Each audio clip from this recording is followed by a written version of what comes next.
और चलिए बात करते हैं बांग्लादेश की। बांग्लादेश के नतीजे आ चुके हैं। बांग्लादेश में गुरुवार को हुए आम चुनाव में बड़ी राजनीतिक बदलाव की तस्वीर उभर रही है। 17 साल के बाद बांग्लादेश नेशनलिस्ट पार्टी यानी कि बीएनपी ने 209 सीटें जीतकर बहुमत हासिल कर लिया और जीत के साथ ही पूर्व प्रधानमंत्री खालिदा जिया के बेटे और बीएनपी के अध्यक्ष यानी कि तारिक रहमान का प्रधानमंत्री बनना लगभग तय है। ढाका की सड़कों पर समर्थक जश्न मनाते दिख रहे हैं। 17 फरवरी तक शपथ ग्रहण की उम्मीद है। विपक्षी नेता शेख हसीना ने इस पर भी प्रतिक्रिया दी है। उन्होंने कहा है कि ये चुनाव फर्जी है, असंवैधानिक है। इधर पीएम मोदी ने तारिक रहमान को बांग्लादेश चुनाव में जीत पर बधाई भी दे दी है। उन्होंने कहा है कि ये जीत दिखाती है कि बांग्लादेश की जनता को आपके नेतृत्व पर भरोसा है। भारत हमेशा एक लोकतांत्रिक और आगे बढ़ते हुए बांग्लादेश के साथ खड़ा रहा और खड़ा रहेगा। हम दोनों देशों के रिश्तों को और मजबूत करने और मिलकर विकास के लिए काम करने को तैयार हैं। तो 60% से ज्यादा मतदान हुआ है बांग्लादेश में। शेख हसीना ने चुनाव को फर्जी बताया हालांकि, लेकिन बांग्लादेश में बीएनपी की बहुत बड़ी जीत हुई है। 299 सीटों पर वोट डाले गए थे। एक सीट पर उम्मीदवार की मृत्यु के बाद वोटिंग नहीं हुई थी, लेकिन 299 सीटों के देखिए नतीजे अब आ चुके हैं। बीएनपी की बम्पर जीत। रहमान वर्सेस रहमान का मुकाबला था। जमात के साथ बीएनपी जो थी मुख्य पार्टी के तौर पर उभरी और देखिए बीएनपी ने जीत दर्ज की है। बीएनपी को 2/3 बहुमत मिला है। हमारे साथ विदेश मामलों के जानकार ब्रह्मदीप अलूने जी जुड़ गए हैं फोन लाइन पर। इस पर ज्यादा बातचीत करते हैं उनसे। ब्रह्मदीप जी, किस तरह से आप देखते हैं पूरे बांग्लादेश के चुनाव को? क्या वाकई चुनाव निष्पक्ष था? क्योंकि आरोप तो लग रहे हैं कि असंवैधानिक ये चुनाव रहा, और भारत को क्या फायदा होगा बीएनपी के जीतने से?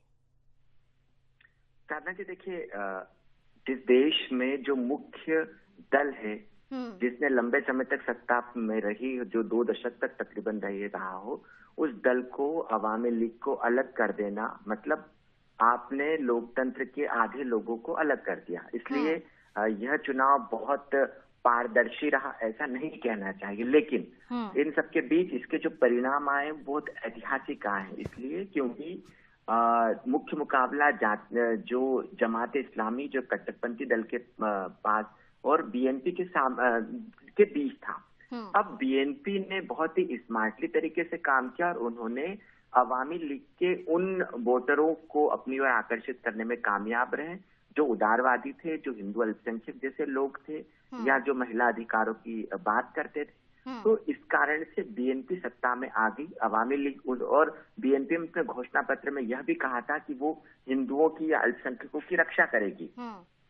तो जमात इस्लामी का सत्ता में नहीं आना बहुत अच्छी खबर है, और बीएनपी का सत्ता में आना, जो विकल्प थे श्रेष्ठ भारत के लिए भी, उसमें बीएनपी का आना इसलिए भी बेहतर रहा क्योंकि आपको याद होगा अभी खालिदा जिया की जब डेथ हुई थी तो बाकायदा हमारे विदेश मंत्री वहां पर गए थे, प्रधानमंत्री का संदेश सौंपा था। मतलब भारत भी मानसिक तौर पर तैयार था। और सबसे अच्छी बात यह है कि बीएनपी ने भी, जब पाकिस्तान से बांग्लादेश अलग हुआ था तो बहुत कम लोग जानते हैं कि मुजीबुर रहमान से पहले तो जियाउर रहमान ने उसका समर्थन किया था। तो बीएनपी के नेता तारिक रहमान कह चुके हैं कि हम किसी देश के साथ खड़े नहीं होंगे, मतलब भारत के साथ खड़े नहीं होंगे तो पाकिस्तान के साथ भी नहीं खड़े होंगे।